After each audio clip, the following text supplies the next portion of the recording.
Hello বন্ধুরা, সবাই ভালো আছো তো? দেখো, আজ আমরা লাভ ক্ষতি নিয়ে আলোচনা করব। লাভ ক্ষতি কত সহজে করা যায়। আর এই লাভ ক্ষতির অঙ্ক বিভিন্ন প্রতিযোগিতামূলক পরীক্ষায় 2 থেকে 3টে আসে। তাহলে চলো আমরা দেখে নিই। টাইপ 1, কমল 178 টাকায় একটা ছাতা বিক্রি করায় তার কত পার্সেন্ট ক্ষতি হয়? না, 11% ক্ষতি হয়। ছাতাটি কত টাকায় বিক্রি করলে তার 11% কী হবে? না লাভ হবে। তাহলে আমি প্রথমেই ধরে নেব, ধরি ছাতাটির ক্রয় মূল্য অর্থাৎ সিপি ধরে নিলাম 100%। কী ধরলাম? ছাতাটির ক্রয় মূল্য বা সিপি সমান সমান 100%। তাহলে 11% যদি ক্ষতি হয় তাহলে এসপি কত হবে, অর্থাৎ বিক্রয় মূল্য কত হবে? 100 থেকে 11 বিয়োগ করলে আমার কত হয়? না 89%। এইবার দেখো, পরবর্তীতে আমাকে বের করতে হবে কত টাকায় বিক্রি করলে তার 11% লাভ হবে। তাহলে 11% লাভ আমার কখন হবে? যখন 100-র সঙ্গে 11 যোগ হবে, অর্থাৎ দ্বিতীয় ক্ষেত্রে এসপি হয়ে যাবে 111%। তাহলে দেখো, 89% মানে কত টাকায় সে বিক্রি করেছে? না 178 টাকায়। অর্থাৎ 89% সমান সমান 178। আর আমাদের বের করতে হবে 111% সমান সমান কত। তাহলে এটা যদি আমি এক্স ধরি, এটাকে যদি কোনাকুনি গুণ করি তাহলে এক্স সমান সমান কত হবে? 178 ইন্টু 111/89। তো 89 দিয়ে যদি 178কে কাটি তাহলে 2 হয়ে যাবে। এবার 2 দিয়ে যদি 111কে গুণ করি 222 হয়ে যাবে। তাহলে আমাদের ছাতাটি কত টাকায় বিক্রি করলে 11% লাভ হবে? অতএব ছাতাটি 222 টাকায় বিক্রি করলে আমাদের 11% লাভ হয়ে যাবে। দেখো, একই টাইপের আর একটা উদাহরণ আমরা আলোচনা করি। যে 190 টাকায় একটা দ্রব্য বিক্রি করায় তার কত পার্সেন্ট ক্ষতি হয়েছে? না 5% ক্ষতি হয়েছে। বলছে কত টাকায় বিক্রি করলে তার 15% লাভ হবে। তাহলে আমি যদি ক্রয় মূল্য অর্থাৎ সিপি সমান সমান 100% ধরে নিই, তাহলে প্রথমে কি করেছে? ক্ষতিতে বিক্রি করেছে, অর্থাৎ এসপি কি হবে? 100 থেকে 5 বিয়োগ করলে কত হবে? না 95%। পরবর্তীতে আমার বের করতে হবে কত টাকায় বিক্রি করলে তার 15% কী হবে? না লাভ হবে। তো 15% লাভ হতে হলে এসপি কত হবে? না 115%। তাহলে আমাদের বিষয়টা কি হলো? এটাও এসপি, এটাও এসপি, অর্থাৎ সেল প্রাইস অর্থাৎ বিক্রয় মূল্য, অর্থাৎ 95% সমান সমান 190। তাহলে 115% সমান সমান কত? তাহলে এটাকে যদি আমি এক্স ধরে নিই, আমরা যদি কোনাকুনি গুণ করি তাহলে এক্স সমান সমান কত হবে? না 190 ইন্টু 115/95। এইবার যদি আমরা 5 দিয়ে কাটাকাটি করি তাহলে 5 19, আর 5 দিয়ে কাটলে 5 দুকানি 10, 3 5 15, 9 দিয়ে কাটলে 19 দিয়ে কাটলে কত হয়? 10। তাহলে কত হবে? 230। অতএব কত টাকায় বিক্রি করলে 15% লাভ হবে? অতএব 230 টাকায় বিক্রি করলে তার কি হবে? না 15% লাভ হবে। দেখো, টাইপ 2, একটি দ্রব্য 15% লাভে বিক্রি করা হয়েছে। যদি বিক্রয় মূল্য 200 টাকা বেশি হতো তবে তার 25% লাভ হতো। দ্রব্যটির ক্রয় মূল্য কত? দেখো, প্রথমে কত পার্সেন্ট লাভে বিক্রি করেছে?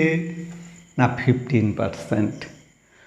পরে যদি দ্রব্যটি আরও 200 টাকা বেশিতে বিক্রি করতে পারত, তবে তার কত পার্সেন্ট লাভ হতো? না 25% লাভ হতো। তাহলে প্রথম ক্ষেত্রে তার লাভ হয়েছিল কত পার্সেন্ট? না 15%। দ্বিতীয় ক্ষেত্রে কত লাভ হয়েছিল? না 25%। তাহলে এটা দুটো লাভের বিয়োগফল।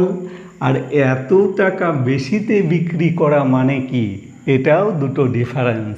তাহলে প্রথম ক্ষেত্রে 15% লাভ হলে বিক্রয় মূল্য কত হবে? ক্রয় মূল্য যদি 100% হয়, বিক্রয় মূল্য কত হবে? না 115%। আর পরবর্তীতে 25% লাভ করতে হলে বিক্রয় মূল্য কত হবে? না 125%। তাহলে প্রথম ক্ষেত্রের তুলনায় কত টাকা বেশিতে বিক্রি করছে? না 200 টাকা বেশিতে বিক্রি করছে। তাহলে দুটো বিক্রয় মূল্যের পার্থক্য কত পার্সেন্ট? না 10%। তাহলে 10% সমান সমান 200। আর 100% সমান সমান কত? সেটা আমাদের বের করলেই উত্তর হয়ে যাবে। দেখো, তাহলে x সমান সমান 200 ইন্টু 100/10। 0 0 কেটে দাও। তাহলে আমাদের ক্রয়মূল্য, দ্রব্যটির ক্রয়মূল্য কত হয়ে যাচ্ছে? না 2000 টাকা। দেখো বন্ধুরা, একটা জিনিস খেয়াল রাখবে, যদি দুটোই লাভে বিক্রি করা হয়, দেখো প্রথম ক্ষেত্রে কত পার্সেন্ট লাভ? না 15%। দ্বিতীয় ক্ষেত্রে কত পার্সেন্ট লাভ? না 25%। তাহলে কি করবে? এই দুটোর ডিফারেন্স সমান সমানই, এই যত বেশি দামে বিক্রি করছে সেটা, অর্থাৎ 10% সমান সমান 200 আর 100% সমান সমান কত? তাহলেই দ্রব্যটার ক্রয় মূল্য বেরিয়ে যাবে। আর একটা উদাহরণ আমরা আলোচনা করলে বিষয়টা পরিষ্কার হয়ে যাবে। একজন ব্যবসায়ী 15% লাভে দ্রব্য বিক্রি করেন। যদি তিনি আরও 25 টাকা বেশি দামে বিক্রি করতেন, তাহলে তার 20% লাভ হতো। দ্রব্যটির ক্রয় মূল্য কত? তাহলে দেখো, প্রথম ক্ষেত্রে 15% লাভ, আবার এখানেও 20% লাভ। তাহলে আমরা কি বললাম? দুটো যদি লাভ থাকে তাহলে কি করব? এই দুটো মাইনাস করে নেব।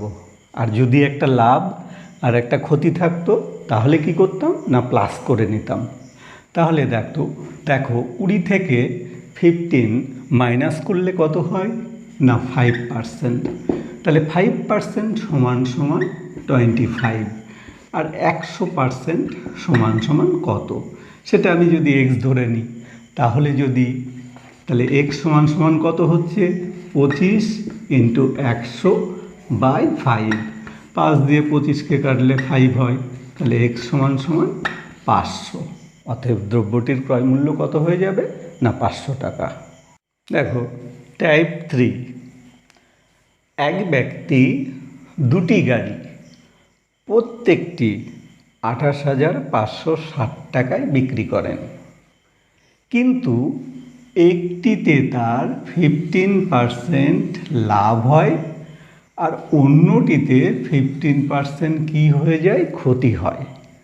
আমাকে বের করতে হবে মোটের উপর তার শতকরা কত লাভ বা ক্ষতি হলো। তো এই টাইপের অঙ্ক প্রায় পরীক্ষায় আসে। এই জাতীয় অঙ্ক আসলে তোমরা কোনো দিকে তাকাবে না। এই যদি একটাতে লাভ হয় আর একটাতে ক্ষতি হয়, অর্থাৎ সেম পার্সেন্ট লাভ বা ক্ষতি হয়, তাহলে সব সময় জানবে ক্ষতি হবে। তাহলে শতকরা ক্ষতি সমান সমান 15 তার স্কোয়ার বাই 100। শতকরা ক্ষতি কত হবে? এর নিয়ম হচ্ছে ক্ষতি সমান সমান যখন একটিতে লাভ আর অন্যটিতে একই পরিমাণ ক্ষতি হবে, তাহলে সব সময় জানবে ক্ষতি হবে। সেক্ষেত্রে ক্ষতি সমান সমান যে পরিমাণ ক্ষতি হবে তার বর্গ বাই 100। তাহলে 15 তার স্কোয়ার কত হবে? 225। আর এটা কত? 100। তাহলে 100 দিয়ে ভাগ করা মানে কয় ঘর পর দশমিক? 2.2। তাহলে শতকরা ক্ষতি কত হবে? 2.25 টাকা। দেখো টাইপ নাম্বার 4, রামবাবু একটি টিভি 10% লাভে বিক্রি করেন। যদি ক্রয় মূল্য 10% কম ও বিক্রয় মূল্য 180 টাকা কম হতো তাহলে রামবাবুর 20% লাভ হতো। টিভিটির ক্রয় মূল্য কত? তাহলে প্রথমে রামবাবু কত পার্সেন্ট লাভে বিক্রি করেছে? না 10% লাভে বিক্রি করেছে। তাহলে আমি যদি ক্রয় মূল্য 100 টাকা ধরি তাহলে প্রথম ক্ষেত্রে আমার বিক্রয় মূল্য কত হবে? 10% লাভ মানে বিক্রয় মূল্য কত হবে? 110 টাকা হবে। এইবার দেখো পরবর্তীতে সে 10% কমে কিনছে, তাহলে দ্বিতীয় ক্ষেত্রে 10% কম হলে সেক্ষেত্রে আমার ক্রয় মূল্য কত হবে? না 100 থেকে 10 কম, তার মানে 90 টাকা। এইবার সেক্ষেত্রে বিক্রয় মূল্য 180 টাকা কম হলেও কিন্তু রামবাবুর কী হতো? না 20% লাভ হতো। তাহলে ক্রয় মূল্য 90, এই 90 টাকার জিনিস তাকে যদি 20% লাভ করতে হয় তাহলে কত টাকায় বিক্রি করতে হবে? সেক্ষেত্রে আমরা এসপিটা বের করে নেব। তাহলে 90 ইন্টু 20% লাভ মানে 120/100। তাহলে দুটো শূন্য কেটে গেল, তাহলে 9 বারং কত? 108। তাহলে দেখো প্রথম ক্ষেত্রে আমার বিক্রয় মূল্য কত? না 110। দ্বিতীয় ক্ষেত্রে বিক্রয় মূল্য কত? না 108। তাহলে দুটো বিক্রয় মূল্যের ডিফারেন্স কত? বিয়োগ করলেই আমরা পেয়ে যাব কত? 2। তাহলে 2 সমান এটা এত বেশি, এত যদি কম দামে বিক্রি করে, এটাও দেখো দুটো বিক্রয় মূল্যের ডিফারেন্স। তাহলে 2 সমান 180 আর 100 সমান কত? তাহলে এটা যদি x ধরে নাও তাহলে x সমান 180 গুণ 100/2। 2 দিয়ে কাটাকাটি করো 90, তাহলে কত হয়ে গেল? না 9000। তাহলে টিভিটির ক্রয় মূল্য কত? অতএব টিভিটির ক্রয় মূল্য 9000 টাকা। তাহলেই আমার অঙ্ক কিন্তু হয়ে গেল। দেখো টাইপ 4-এর আর একটা উদাহরণ আমরা দেখে নিই। এক ব্যবসায়ী 10% লাভে দ্রব্য বিক্রি করেন। তিনি যদি 10% কম দামে ক্রয় করতেন এবং 5 টাকা বেশি দামে বিক্রি করতেন তাহলে তার কি হতো? না 25% লাভ হতো। দ্রব্যটির ক্রয় মূল্য কত? তাহলে প্রথমে কি করেছে? 10% লাভে বিক্রি করেছে। তাহলে কস্ট প্রাইস যদি 100 টাকা হয়, প্রথম ক্ষেত্রে সেল প্রাইস কত হবে? না 110 টাকা। পরে বলছে যে 10% কম দামে যদি তিনি ক্রয় করতেন তাহলে পরবর্তীতে কস্ট প্রাইস আমার কত হয়ে যেত? 10% কম মানে কি 90 টাকা কস্ট প্রাইস হয়ে যেত, মানে 100 থেকে 10 কম। তাহলে দ্বিতীয় ক্ষেত্রে তাকে যদি 25% লাভ করতে হতো তাহলে 90 টাকার জিনিস তাকে কত টাকায় বিক্রি করতে হবে সেটা আমাকে দেখে নিতে হবে। তাহলে এসপি সমান দ্বিতীয় ক্ষেত্রে এসপি সমান 90 ইন্টু 125/100। তাহলে 25 দিয়ে কাটলে 5, 25 দিয়ে কাটলে এটা 4, 2 দিয়ে কাটলে এটা 2 আর এটা 45, গুণ করলে 225/2। এটাকে যদি ভাগ করো 112.5। তাহলে দেখো প্রথম ক্ষেত্রে আমার বিক্রয় মূল্য 110, দ্বিতীয় ক্ষেত্রে বিক্রয় মূল্য 112.5। আর দেখো এখানেও 5 টাকা বেশি দামে বিক্রি করতেন। কখন? না দ্বিতীয় ক্ষেত্রে। তাহলে এই যে 5 দেয়া আছে এটা কি? না দুটো বিক্রয় মূল্যের কিন্তু পার্থক্য, কত টাকা বেশি দামে বিক্রি করেছে দ্বিতীয় ক্ষেত্রে। তাহলে দেখো প্রথম ক্ষেত্রে বিক্রয় মূল্য 110, দ্বিতীয় ক্ষেত্রে 112.5। তাহলে দুটো বিক্রয় মূল্যের পার্থক্য কত? না এটা বিয়োগ করলে 2.5। তাহলে 2.5 সমান সমান কত? 5। আর 100 সমান সমান কত? তো এটা যদি এক্স ধরে নাও, তাহলে এক্স সমান সমান কত হবে না 100 × 5 বাই 2.5। পয়েন্ট তুলে দাও, উপরে 10 নাও। তাহলে 5 5 25, আর 5 দিয়ে 10কে কাটলে 2। তাহলে এক্স সমান সমান কত হবে না 200। অতএব দ্রব্যটির ক্রয় মূল্য কত হয়ে যাবে? 200 টাকা। দেখো, টাইপ 5 এই টাইপের অঙ্কও কিন্তু তোমাদের কম্পিটিটিভ এক্সামে এসে থাকে। 10টি দ্রব্যের ক্রয় মূল্য 9টি দ্রব্যের বিক্রয় মূল্যের সঙ্গে সমান হলে শতকরা লাভ বা ক্ষতি কত?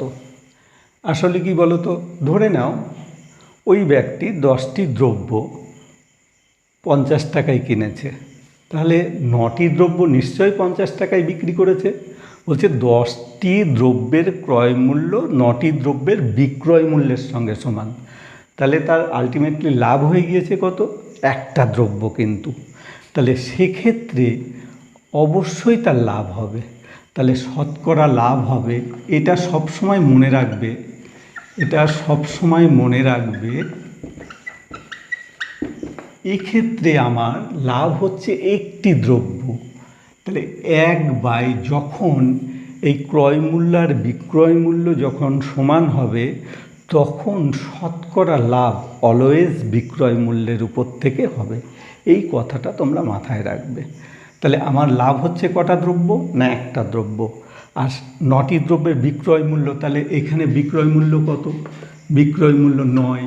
আর শতকরা কত লাভ হয়েছে? শতকরা লাভ, এটা কিন্তু লাভ, শতকরা লাভ হবে। তাহলে কত হবে? 100/9। এটাকে যদি ভাগ করো তাহলে 9 11 99/109। তাহলে শতকরা লাভ হয়েছে আমার 11.9%। হ্যাঁ, তাহলেই আমাদের কিন্তু হয়ে যাবে। দেখো, একই টাইপের আর একটা উদাহরণ দিলে তোমরা পরিষ্কার বুঝতে পারবে। 15টি দ্রব্যের ক্রয় মূল্য 10টি দ্রব্যের বিক্রয় মূল্যের সঙ্গে সমান। না, কটা দ্রব্যের ক্রয় মূল্য? 15টা দ্রব্যের ক্রয় মূল্য। কটা দ্রব্যের বিক্রয় মূল্যের সঙ্গে সমান না 10টা দ্রব্যের বিক্রয় মূল্যের সঙ্গে সমান। তাহলে শতকরা লাভ হবে কটা দ্রব্য বা লাভ হচ্ছে? 15 থেকে 10 বাদ দাও, 5টা দ্রব্য। আর এখানে বিক্রয় মূল্য কত? 10। আর শতকরার জন্য 100 করে দাও। তাহলেই আমাদের লাভ হয়ে যাবে শতকরা 50% আমাদের লাভ হয়ে যাবে, অথবা শতকরা 50 টাকা আমাদের লাভ হয়ে যাবে। তাহলেই আমাদের অঙ্ক কিন্তু হয়ে যাবে। তাহলে তোমাদের লাভ ক্ষতি কেমন লাগলো সেটা জানাবে তোমরা। আর ভিডিওটা যদি ভালো লেগে থাকে তবে অবশ্যই চ্যানেলটিকে সাবস্ক্রাইব করবে, লাইক করবে, শেয়ার করবে।